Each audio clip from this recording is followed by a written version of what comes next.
बिस्मिल्लाहिर्रहमानिर्रहीम। अब हमारा चैप्टर है की मैनेजमेंट एंड डिस्ट्रीब्यूशन।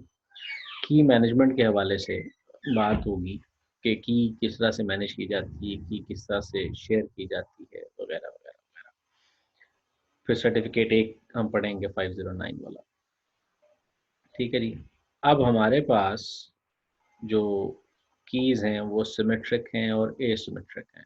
अगर ये याद हो, इसमें कोई सवाल है तो टोक के पूछ लीजिएगा। ठीक है। तो हमारे पास क्या है, अगर दो पार्टीज हैं, की डिस्ट्रीब्यूशन किस तरह से की जा सकती है। ए can select a key and physically deliver it to B. ठीक है। या third party can select the key and deliver it to either A और बी। और अगर ए और बी के पास प्रीवियसली या रिसेंटली यूज की है, ठीक है, तो one party can transfer the new key to other.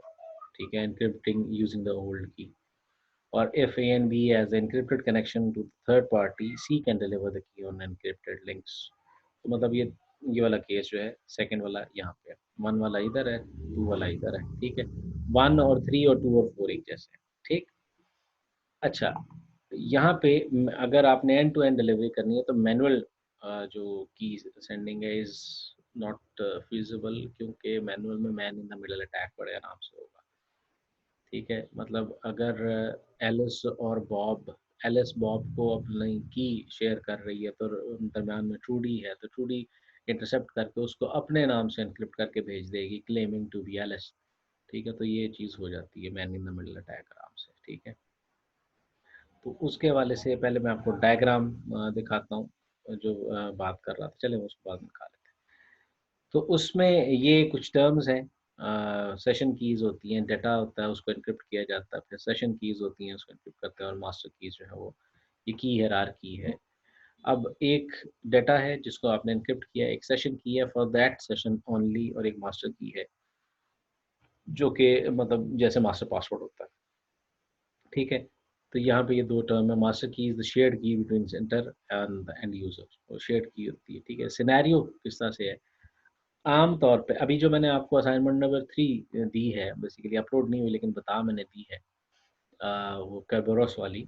तो उसमें ये चीज़ें इस्तेमाल हो रही हैं कि वहाँ पे एक की डिस्ट्रीब्यूशन सेंटर होता है, एक कंप्यूटर आता है, वो उससे रिक्वेस्ट करता है कि जनाब मुझे एक टीजीटी, सॉरी मैं तो असाइनमेंट का सॉल्यूशन बता रहा हूँ, एक की दे। तो वो की देता है, फिर वो उसके बाद कुछ होता है तो वो आपकी असाइनमेंट है, मैं भी नहीं बता सकता, सॉरी मैं बताने लगा था। अच्छा, अब यहाँ पे सिनेरियो में, इस सिनेरियो में क्या होता है, ये जो की डिस्ट्रीब्यूशन नॉर्मली होती है, एक की डिस्ट्रीब्यूशन सेंटर, एक इनिशिएटर है या जिसको आप क्लाइंट कह लें, एक रिस्पॉन्डर है या आप उसको सर्वर कह लें। अब होगा क्या, इसने इस सर्वर से कम्युनिकेट करना है। तो ये क्या कर रहा है, इससे डायरेक्टली बात नहीं कर रहा, वो की डिस्ट्रीब्यूशन सेंटर के पास जाता है, उसको क्या पास करता है, अपनी आईडी। ठीक है।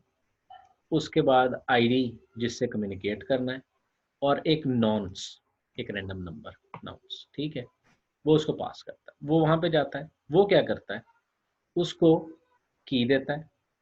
ठीक है। सेशन की देता है, आईडी वगैरह इस किस्म की वैल्यूज देता है, और फिर उसको एनक्रिप्ट करता है बी की के साथ, इसको भेज देता है। ठीक है। ये जब उसको आगे प्रेजेंट करता है, ये वाली वैल्यूज, के बी, सेशन की और अपनी ID, ID of a secret की या शेयर्ड की, और की ऑफ बी, जो कि की ऑफ बी ने तो इसको नहीं दी, डेफिनेटली केडीसी ने दी होगी, वो बी के पास जाती है। बी जो है वो, चूंकि जब उसके बाद बात पहुंचती है तो वो कहता है अच्छा हाँ, ये जो शेयर्ड की थी ये तो मेरे और की डिस्ट्रीब्यूशन सेंटर के दरमियान शेयर्ड थी, और ये जो मेरी की है ये तो सिर्फ उसी को पता है, और तो किसी को पता ही नहीं। उसको पता चल जाता है कि ये वाकई अथेंटिक है। तो उसके बाद वो एक नई सीक्रेट की और नॉन्स इस इनिशिएटर के साथ, बी के साथ, जो ए ओरिजिनल क्लाइंट था उसके साथ शेयर, और फिर यहाँ पे अथेंटिकेट हो जाता है, क्योंकि 3 वे हैंडशेक होता है। तो ये सिलसिला है। इसको अंग्रेजी में पढ़ने के लिए या उर्दू में पढ़ने के लिए, आसान ज़बान में पढ़ने के लिए, A as the master key, known only to itself and KDC. Similarly B के पास भी ऐसे ही केस है। होता क्या है, A issues a request to the KDC for a session key to protect logical connection to B. कहता है जी मुझे एक की दें। ठीक है। और इसमें क्या होता है, identity of A and B होता है, यूनिक आइडेंटिफायर नॉन्स होता है। ठीक है। उसके बाद नॉन्स क्या हो सकता है, काउंटर हो सकता है, टाइम स्टैम्प हो सकता है, कोई ऐश हो सकता है, कुछ भी हो सकता है, रैंडम नंबर हो सकता है, ठीक है। फिर केडीसी क्या करता है, उसमें एन्क्रिप्टेड मैसेज भेजता है यूजिंग एन्क्रिप्टिंग यूजिंग केए, क्योंकि ए वाली चीज़ किसके पास है, ए के पास भी है। के ए इज विद ए एंड के इज विद द केडीसी, ठीक है। के ए का पता किसको है, ए को पता है और केडीसी को पता है। अब केडीसी क्या करता है, उस वैल्यू जो भी उसने नॉन्स ये 4 चीज़ें भेजी हैं, उसको के ए से, जो कि ए की और इसके दरमियान शेयर्ड सीक्रेट है, उससे उसको एन्क्रिप्ट कर देता है। अब बात ये है, क्योंकि ये के ए जो है वो ए और केडीसी के दरमियान शेयर्ड है, तो इसका मतलब है कि अगर वो एन्क्रिप्ट होके आता है तो डेफिनेटली सिर्फ केडीसी ने ही उसको एन्क्रिप्ट किया है या ए ने किया है। इस केस में केडीसी ने किया क्योंकि केडीसी भेज रहा है, ठीक है। अब अगर ए उस मैसेज को सक्सेसफुली डिक्रिप्ट कर पाता है तो उसको कंफर्म हो जाता है ये केडीसी ने भेजा है, ठीक है। तो उसमें क्या चीज़ें होती हैं उस पैकेट में, एक वन टाइम सेशन की के एस और original request of the message, जिसमें नॉन होता है, नॉन सॉरी नॉन कह रहा हूँ, नॉन्स होता है, ठीक है। उसके बाद बी के साथ भी सेम केस होता है, लेकिन एडिशन में क्या होता है, 2 आइटम बी के लिए और देता हूँ, क्या, एक सेशन की जो कि आपस में सेशन का यूज़ करेंगे और एक आइडेंटिफायर। अब वो जो आईडी ए ने केडीसी को पास की थी, वो वैलिडेट करने के बाद केडीसी साहब वैलिडेट करने के बाद बी को पास कर देंगे, जनाब ये बी हैं, इंट्रोड्यूस करवा रहा है बेसिकली, ठीक है जी। और उसके बाद ए सेशन की को अपने पास स्टोर करता है और ये नॉर्मली प्राइमरी मेमोरी में होती है, ठीक है। और फिर वो सेशन की उसको जब बी को भेजता है तो बी के साथ एक सेशन क्रिएट हो जाता है। ये केडीसी का नॉर्मल काम है, ठीक है जनाब। यहाँ तक सवाल है, पूछें, नहीं तो आगे चलें। No sir. सब लोग नो हैं जी?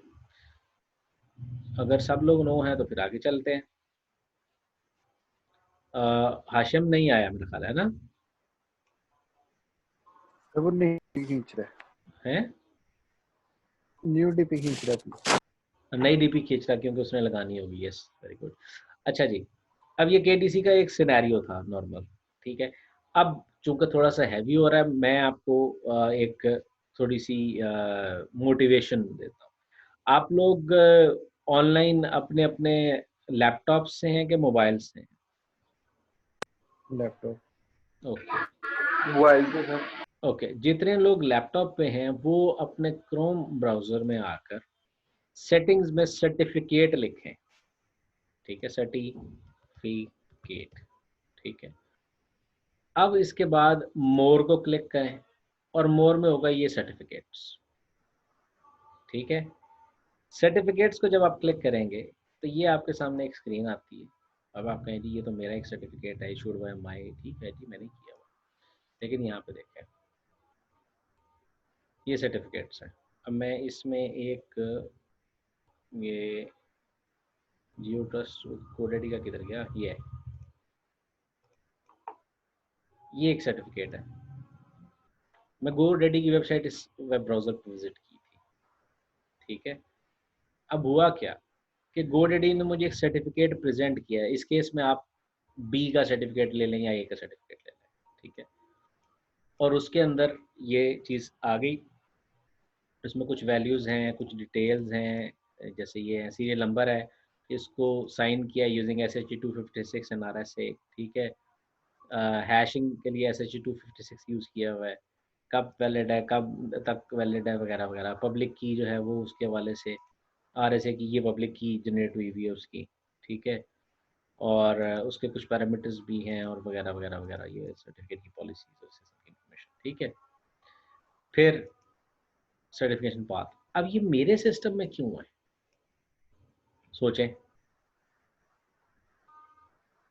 अजान हो रही है, मैं खामोश हो जाऊँ जी।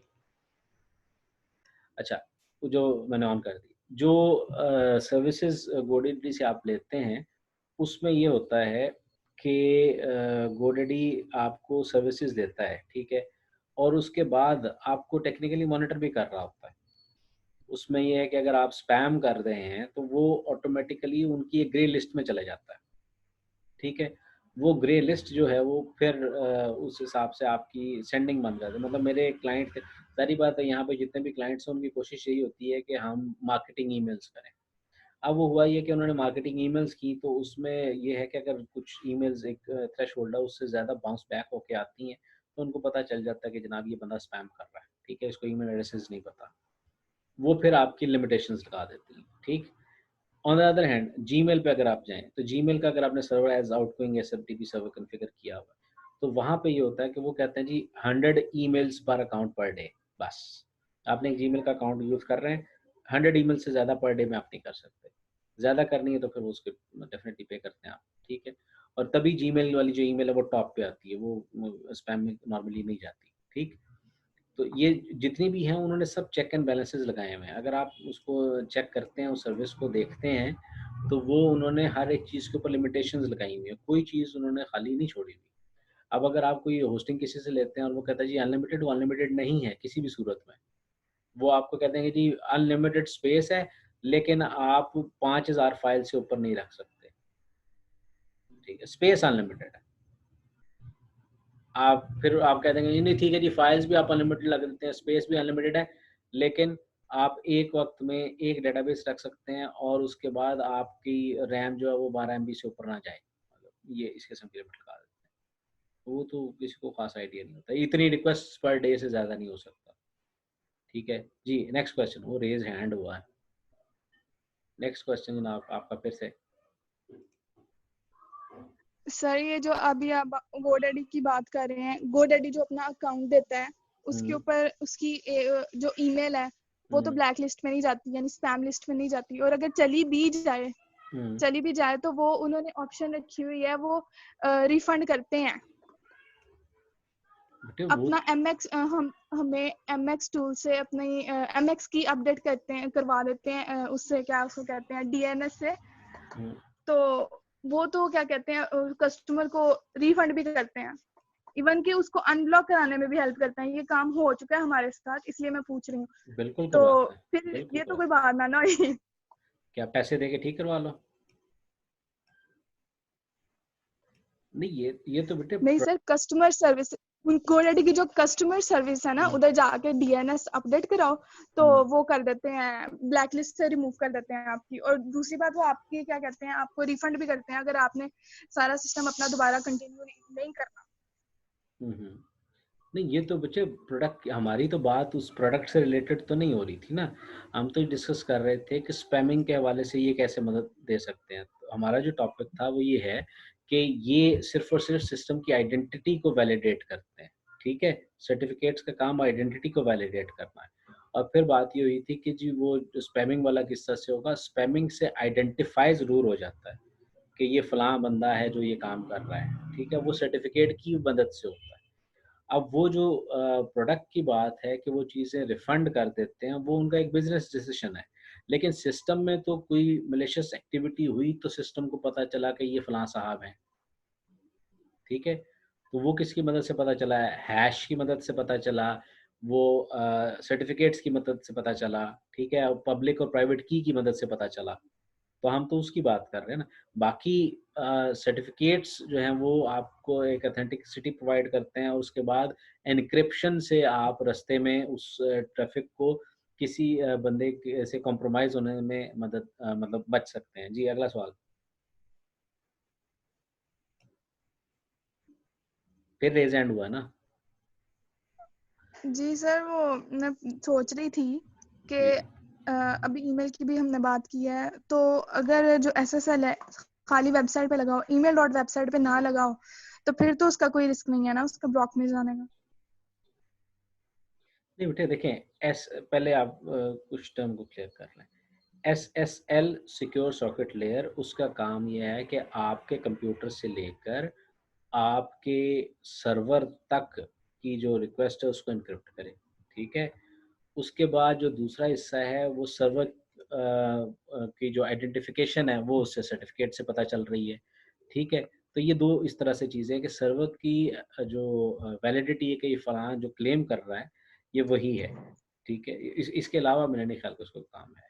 बाकी इसको देख लेते हैं कि एसएसएल से और सर क्या ये तो किया जा फिर सकता एसएसएल की ट्रैकिंग वही होगी जो बैंडविड्थ पे जा रही है। सॉरी, SSL की ट्रैकिंग जब भी आपने मुझे एक्सप्लेन की है, ये तो वही होगी ना जो बैंडविड्थ पे जा रही है। नहीं बैंडविड्थ पे नहीं जा, देखें SSL सिक्योर सॉकेट लेयर आपके कंप्यूटर से सर्वर तक का जो फासला है उसमें आपके डाटा की कॉन्फिडेंशियलिटी को मेंटेन कर रहा है, ठीक है।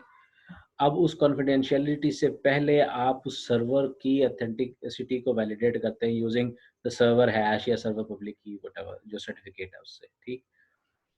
ये काम है कि आपके कंप्यूटर से डाटा भी वहाँ पे पहुँचे और जहाँ पे पहुँचे वो सही हो, रास्ते में चेंज भी ना हो। तो ये असल ऑब्जेक्टिव हमारे जो इंफॉर्मेशन सिक्योरिटी का मकसद है। अब वो सर्वर के ऊपर पहुँच के जो कुछ हो जाता है या वहाँ पे पहुँचने के बाद आप अपना डाटा उधर भेजते हैं और वहाँ से आप सबमिट करना शुरू कर देते हैं, वो एक अलग केस है। मतलब मैं इसको इस तरह से समझ रहा हूँ। ठीक है सर, ये वाली बात तो चलो ठीक है।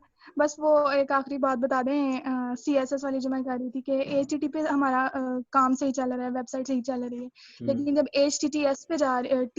HTTPS पे जाती है तो उसका CSS ब्लॉक हो जाता है सारे का सारा। तो वो क्यों हो रहा है और इसका क्या सोल्यूशन होना चाहिए? आप मुझे ज़रा URL बताएं, मैं यहीं खोलता हूँ। वेबसाइट का एड्रेस बताइए। Sir zindagi.club, sorry, zindagi.club, ZINDGI.club। जिंदगी.क्लब, जिंदगी एक क्लब है।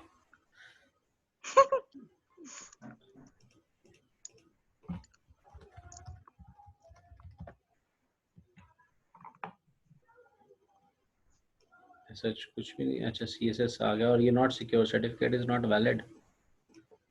सही तरीके से, ठीक है। किसने दिया है जी? लगा हुआ सर्टिफिकेट, लेकिन फिर भी ये इशू कर रहा है। ये प्रॉपर्टी डिटेक्ट नहीं हुआ, ये इसको मैं देख के बताता हूँ, पढ़ के हो क्या रहा है, ठीक है। ठीक है। मतलब मैं पहले क्लास पढ़ा लूँ, मैं इंस्पेक्ट पे आ गया हूँ फौरन। यहाँ से अभी ये मेरा ख्याल है उसका पाथ है, जो पाथ ठीक नहीं आ रहा, ठीक है। पहले इसको मैं जिंदगी.क्लब पे खोलता हूँ। ये डेवलपर का इशू है, सॉरी, जिंदगी.क्लब को सिंपल वैसे ओपन करते हैं, ठीक है। और यहाँ पे अगर आप इसको इंस्पेक्ट करोगे तो अभी ये सर डेवलपर एंड पे इसका कोई इशू नहीं हो सकता, क्योंकि ये वाली साइट पहले किसी और URL पे थी, उसको वहां से यहाँ इस URL पे जी जी क्या कहते हैं माइग्रेट किया, जी जी, वहां पे इशू बन गया था कोई और, तो इसलिए उसको इधर शिफ्ट किया है। सिर्फ बस तो सिर्फ बाकी सिर्फ उधर बिल्कुल सही चल रहा था, इधर यहाँ पे आके इशू बना। सिर्फ और सिर्फ पाथ का इशू है, ठीक है। सिर्फ और सिर्फ पाथ का इशू है, ये देखें, ये इशू है, ये इशू है, ठीक है। यहाँ पे क्या हुआ हुआ जी, आपने जो थीम के आइकन दिए हैं वो HTTP, आपने डायरेक्टली इन्फॉर्म किया है कि HTTP प्रोटोकॉल पे जाएं। ये देखें, ये आपके सामने आ गया इशू, ठीक है। इसी तरीके से जो आप CSS यूज कर रहे हैं welcome.css, उसको आप क्या कह रहे हैं जी, HTTP::: पे जाएं। इसको ज़रा चेंज करते हैं, पर यहाँ पे मैं करता हूँ HTTPS करके देखते हैं, ठीक है। और मैं इसको यहाँ पे HTTPS पे अगर ओपन करूँ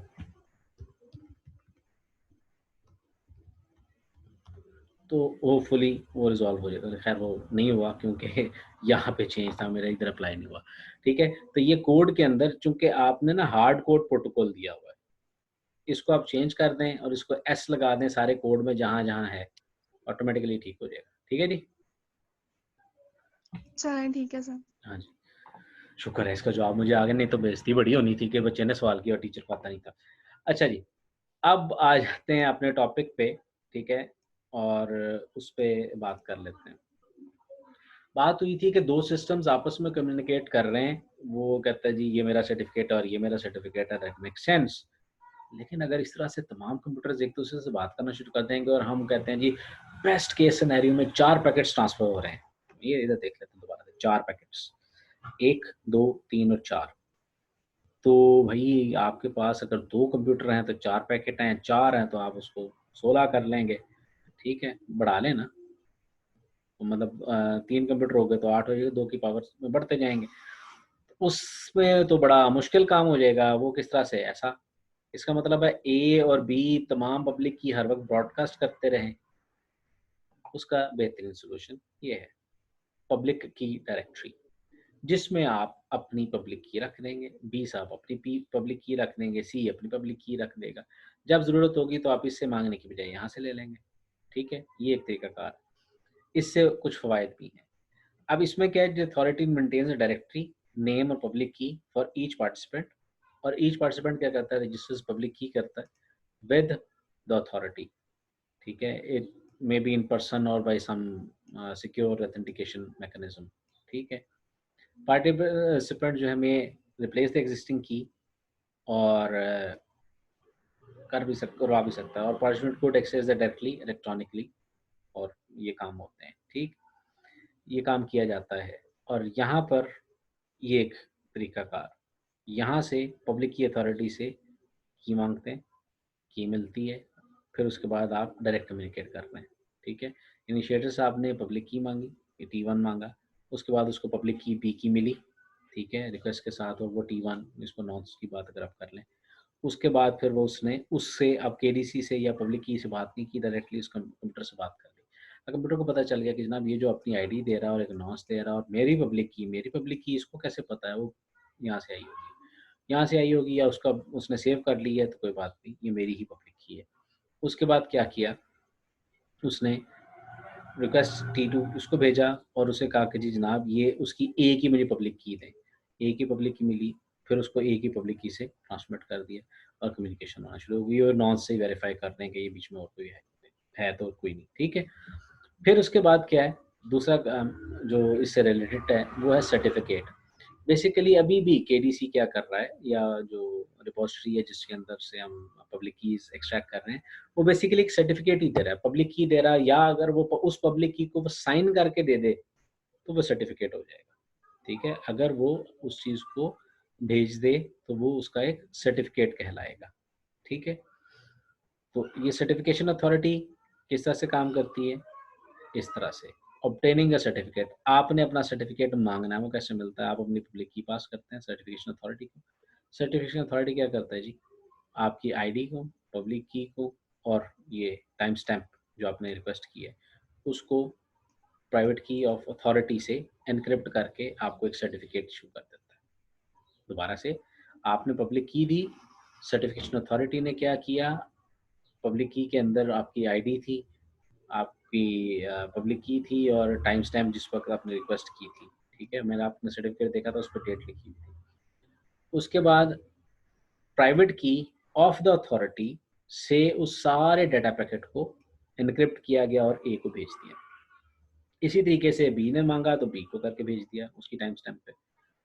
अब क्या हुआ, यहाँ से जब आपस में कम्युनिकेट करेंगे तो ए अपना सर्टिफिकेट प्रेजेंट कर देगा बी को, बी अपना सर्टिफिकेट प्रेजेंट कर देगा ए को। अब सर्टिफिकेट में क्या था, प्राइवेट की से एनक्रिप्टेड था। अब ये तो एनक्रिप्टेड चीज़ है, पढ़ेगा कौन? वो भाई, वो सॉरी वो बात भाई हो गया। बात ये है, वो मुझे याद आ गया था ना वैसे, तो हसन ने कहना था सर हम थोड़ी मार सकते हैं। अच्छा, अब उसमें ये हुआ कि प्राइवेट की से एनक्रिप्ट किया तो डिक्रिप्ट किससे होगा, डेफिनेटली पब्लिक की से होगा, और पब्लिक की जनाब सर्टिफिकेशन अथॉरिटी की पब्लिक है, तो बी साहब बड़े आराम से उसको डिक्रिप्ट कर लेंगे, उसको अंदर वाली ये वैल्यूज मिल जाएंगी। इसी तरह से बी वाली वैल्यू ए साहब डिक्रिप्ट कर लेंगे, क्योंकि ए के पास सर्टिफिकेशन अथॉरिटी की बातें हैं, तो बड़े आराम से एक्सचेंज हो गई। अब यहाँ पे जो सबसे बड़ा फायदा हुआ वो ये हुआ कि आपकी जो ट्रैफिक है वो रिड्यूस हो गई है। वो ये जो सिनेरियो मैं आपसे पहले डिस्कस कर रहा था, ये जो ये वाला 14.10 वाला, तो ये सिनेरियो में आपकी ट्रैफिक रिड्यूस हो गई है। यहाँ पे पब्लिक की सर्वर के ऊपर भी आपकी जो रिक्वेस्ट है वो भी कम हो गई। सिर्फ आपने उससे एक साइन सर्टिफिकेट लेना है। ठीक है, अब इमेजिन फेसबुक की साइट है, वो हर दफ़ा इस तरह से 4 पैकेट भेजना शुरू करते, मुश्किल हो जाएगा। एक सर्टिफिकेट प्रेजेंट कर देती है और आप उसको मान लेते हैं। ठीक है, आखिरी चीज़ है, पढ़ेंगे उसके बाद ख़त्म करेंगे। एक सर्टिफिकेट है जी X509, हो क्या रहा है कोई मुश्किल नहीं है, डायग्राम से क्लियर हो जाएगा। क्या जी, सर्टिफिकेशन अथॉरिटी है, उसमें बॉब की आईडी की इन्फॉर्मेशन है, बॉब की पब्लिक की है, और सीए ने अपने बारे में इन्फॉर्मेशन दी है। वो सारी वैल्यूज़ का हैश बनता है। ठीक है, क्योंकि ये तो पब्लिकली अवेलेबल है। हैश बना, उसके बाद उसको अपनी जो प्राइवेट की है उससे सीए साहब जो हैं वो क्या करते हैं, एनक्रिप्ट करते हैं। ये आप नहीं कर रहे, ये कौन कर रहे हैं? सीए साहब, सर्टिफिकेशन अथॉरिटी। देखिए प्राइवेट की तो हमारे पास नहीं होगी ना, आप साइन नहीं कर रहे। ये वाली बात दोबारा से देखें, ये चीज़, ये काम हो रहा है बेसिकली, ये काम हो रहा है, ये जो एरो है ये काम हो रहा है। इस पे ज़रा वापस आए दोबारा से। यहाँ पे क्या हो रहा है जी, बॉब साहब चूँकि अपनी आईडी देते हैं, अपनी पब्लिक की देते हैं और सीए के पास अपनी इन्फॉर्मेशन है। सीए सारी अपनी इन्फॉर्मेशन को क्या करता है, पहले इन तमाम डेटा का हैश बनाता है, उस हैश के बाद उसको एन्क्रिप्ट करता है अपनी प्राइवेट की के साथ और साइन सर्टिफिकेट ए को दे दिया। साइन सर्टिफिकेट अगर बॉब की बजाय एलिस थे तो एलिस को दे दिया। ठीक है जनाब, ये चीज़ें वहाँ पे पहुँच गई, वेरी गुड, ये वैल्यू पहुँची। अब क्या हुआ, जब दूसरे जो एलिस है उसने उसको क्या करना है, वैलिडेट करना है। वो कैसे करेंगे, उसको भी एक सर्टिफिकेट का हैश इशू हुआ।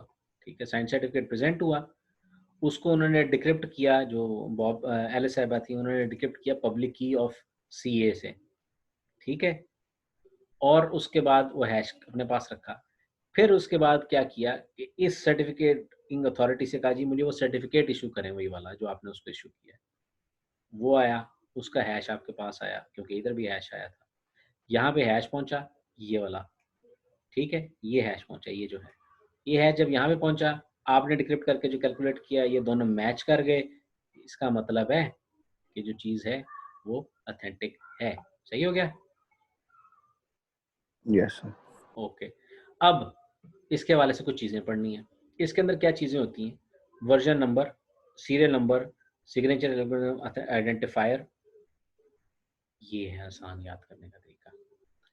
वर्जन नंबर होगा, सर्टिफिकेट का सीरियल नंबर होगा, एल्गोरिथम कौन सा यूज़ किया है, पैरामीटर्स कौन है, इशूअर कौन है, ठीक है, वैलिडिटी, ठीक है, नॉट बिफोर नॉट आफ्टर, मतलब स्टार्टिंग डेट और ending date, subject name, algorithm parameter key, unique identifier वगैरह वगैरह वगैरह। अब वर्जन 1 में सिर्फ यहाँ तक इन्फॉर्मेशन थी।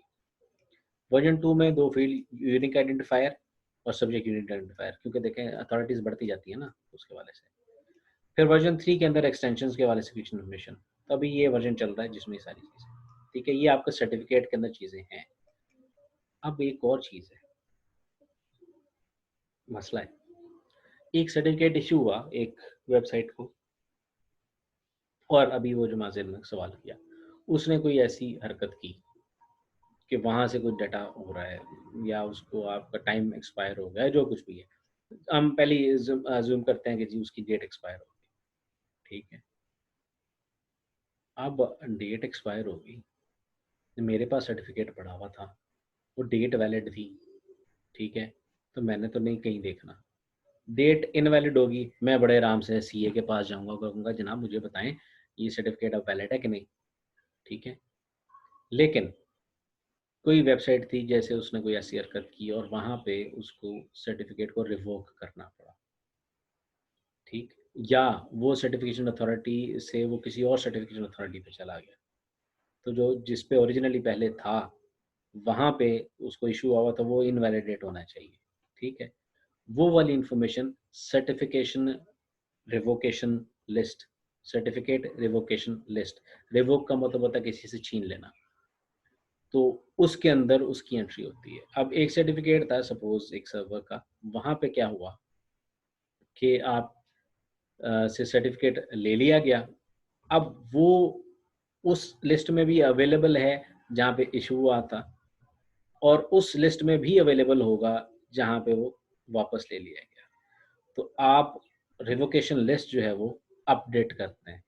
ठीक है, वहाँ पे देखा जाता है कि ये वाला सर्टिफिकेट वैलिड है कि इनवैलिड है।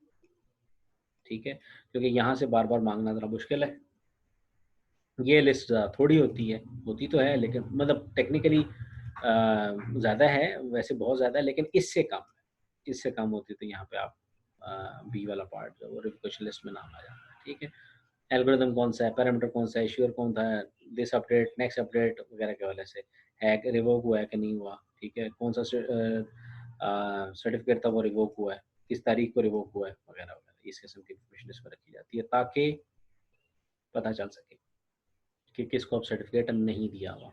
ठीक है, तो ये हमारे लिए इस तरह था। और अब बाकी मैं इसके हवाले से कहूँगा चैप्टर ख़त्म हो गया, क्योंकि ये एक सर्टिफिकेट एक ही बताना था। ठीक है, अब आपसे इल्तमास है कि आप क्वेश्चंस करें।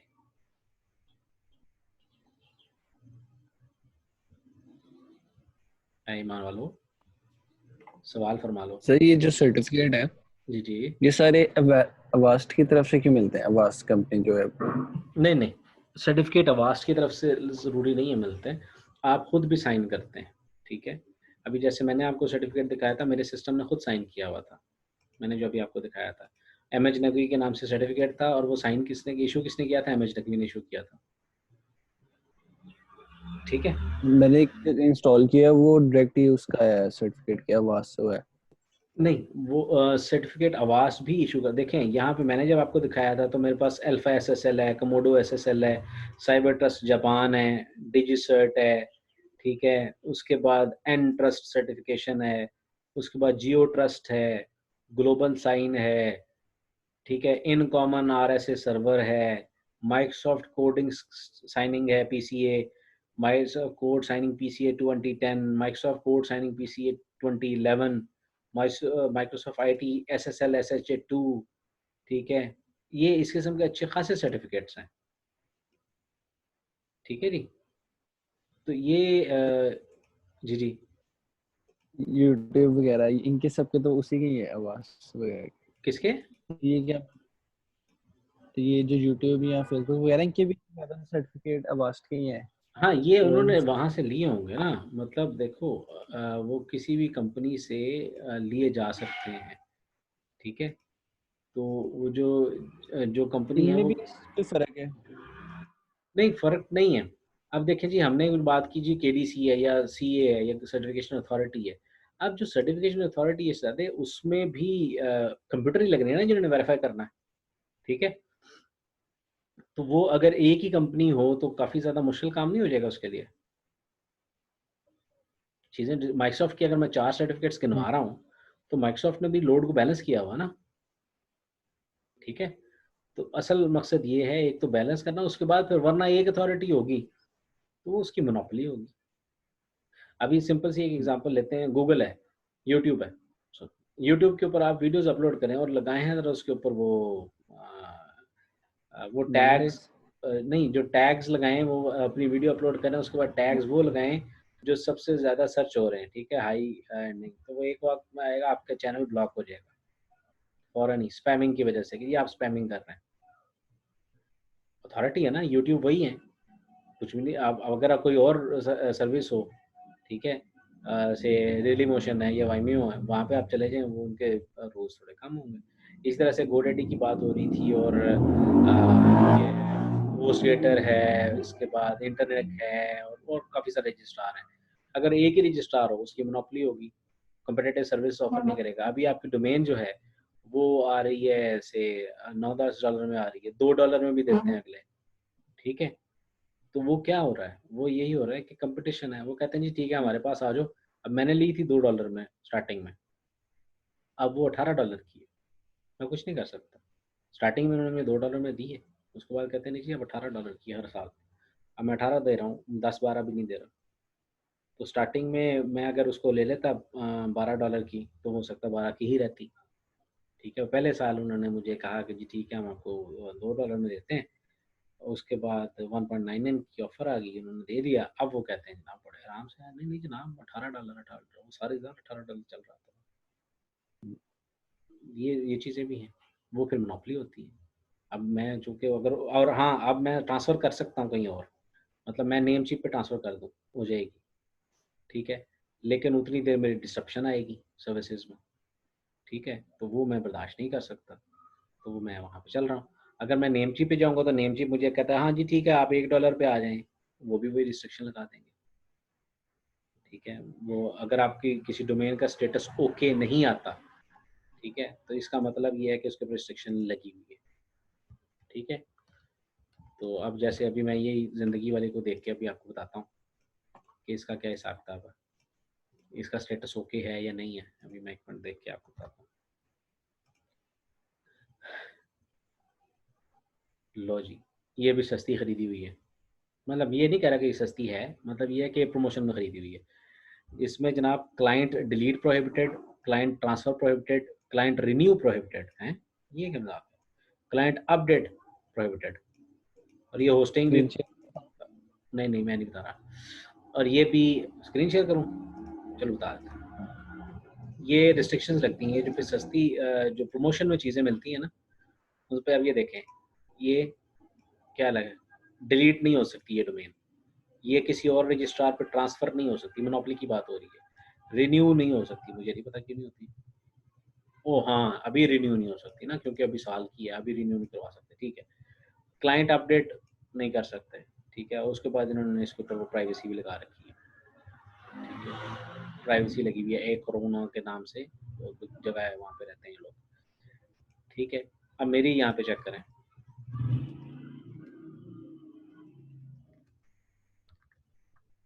यहाँ पे अब ये स्टार्टिंग में यही चीज़ें थी सारी, ठीक है। अब ये इन्होंने रिन्यू पे भी लगा दिया, हालांकि ये स्टेटस इसका ओके आ रहा था, अब इन्होंने चेंज कर दिया, हालांकि नहीं करना चाहिए था, ठीक।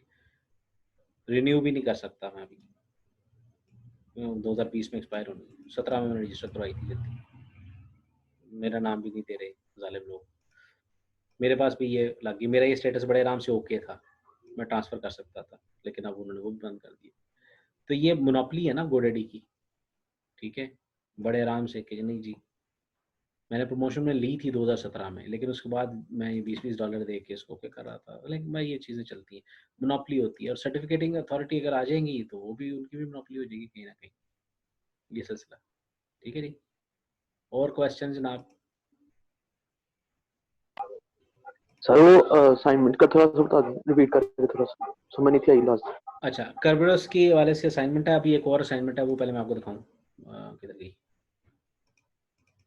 असाइनमेंट 2, पहले मैं ये फाइल ओपन कर लूँ, फिर मैं आपको दिखा देता हूँ। ये असाइनमेंट मैंने बना ली हुई है, ये काफ़ी देर से बनाई हुई अपलोड, अभी पहले मैंने आपको बताना था, फिर मैंने करनी थी। हो जा भाई ओपन,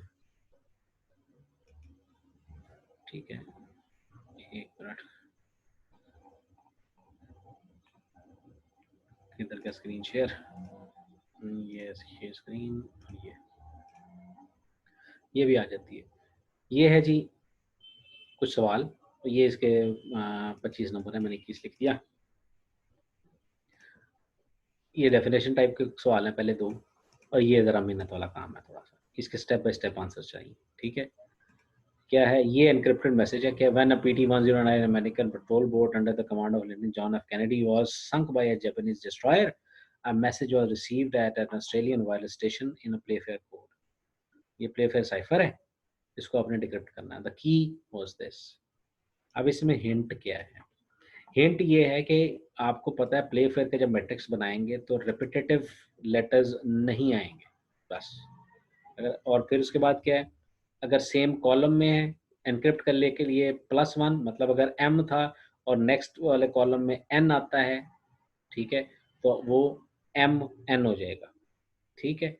और डिक्रिप्ट करना है तो अगर आपके पास साइफर टेक्स्ट में N आया हुआ है तो आप उसको M लिख देंगे, मतलब +1 ऑन द राइट और +1 ऑन द लेफ्ट। मैं लिंक भी साथ इसमें शेयर करूंगा जिसमें वो एक सैम्पल वर्किंग होगी, ठीक है। आपने क्या करना है, इसके स्टेप बाय स्टेप आंसर्स लिखना है। ये 15 नंबर का सवाल है, ये वाला 15 मार्क्स, ठीक है, तो इसको कर लेना। बाकी और इंक्रिप्शन मैकेनिज्म्स भी दूंगा, ठीक है, तो वो आप लोगों ने उसको भी देख लेना है। ये एक क्वेश्चन नंबर 2 है। तीसरा क्वेश्चन जो है वो एक ही था कि वो जो मैंने आपके साथ लिंक शेयर किया हुआ है, क्या नाम है उसका, क्या कहते हैं उसको, डायलॉग जो था, उस डायलॉग को आपने पढ़ना है, और डायलॉग को पढ़ने के बाद आपने उसकी एक डायग्राम बनानी है। अच्छा, अब आप कहेंगे सर वो किस तरह से, अभी जो आपने चैप्टर में ये चीज़ पढ़ी है ना, ये जो भी हमने पढ़ा है, जिसके अंदर ये डिस्कस हो रहा था कि किस तरह से सर्टिफिकेशन अथॉरिटी काम करती है, जो शुरू में देखा था, उसी तरह से आपका जो कर्बरोस है उसी तरह से काम करता है, ठीक है। वो जो मैं इसमें टर्म यूज़ हो गई थी मेरे से गलती से, टिकट ग्रांटिंग टिकट, मैं बता ही देता हूँ चला। तो वो उस किस्म की चीज़ें यहाँ पे भी करबरोस में होती है। उस कहानी को पढ़ें और उसको डायग्राम की सूरत में वाज़ेह करें कि ये क्या चीज़ है, ठीक है? वो असाइनमेंट नंबर 3 है, ये असाइनमेंट नंबर 2 है, ये भी मैं दे देता हूँ। ये आपको दिखा दी, अभी अपलोड हो जाती है। मैं इस पे ज़रा काम कर रहा था ना साथ-साथ कि बच्चे भी कर पाएँगे कि नहीं कर पाएँगे, तो उसके समझिए कर पाएँगे। फिर मैंने और कुछ जितने साइफ़र पढ़ाए हैं, उनकी मैंने तैयारी भी करवानी है। वो थक गया हूँ अभी बैठ-बैठ के, क्योंकि सुबह से बैठा हुआ हूँ और इसी तरह से बैठा हूँ, मैं उठूँगा यहाँ से। ठीक है जी, तो ये कुछ चीज़ें करनी है। अगला सवाल जनाब। बंद करते हैं जी सर। सर, अब बंद करते हैं, सोते हैं। मैं जनाब बिल्कुल बंद कर देता हूँ। अच्छा, अपना सीआर साहब किधर गए हैं? चले गए? नहीं है, हाँ जी। सीआर साहब चले गए। तो चलें सीआर साहब से पूछते हैं उनको ईमेल पहुँची है कि नहीं, उसके बाद में करते हैं। ठीक है, बाकी ये इंशाल्लाह आ जाता है। क्वेश्चन अपलोड कर दिया आपने असाइनमेंट्स के? ऐसा बोल। क्या हो गया? क्वेश्चंस अपलोड करनी है असाइनमेंट्स की? नहीं अभी नहीं, अभी करने लगा हूँ क्लास के फ़ौरन बाद। ठीक है जी, ठीक है। ओके फिर। थैंक यू जी, thank you, that's be all. अल्लाह हाफ़िज़।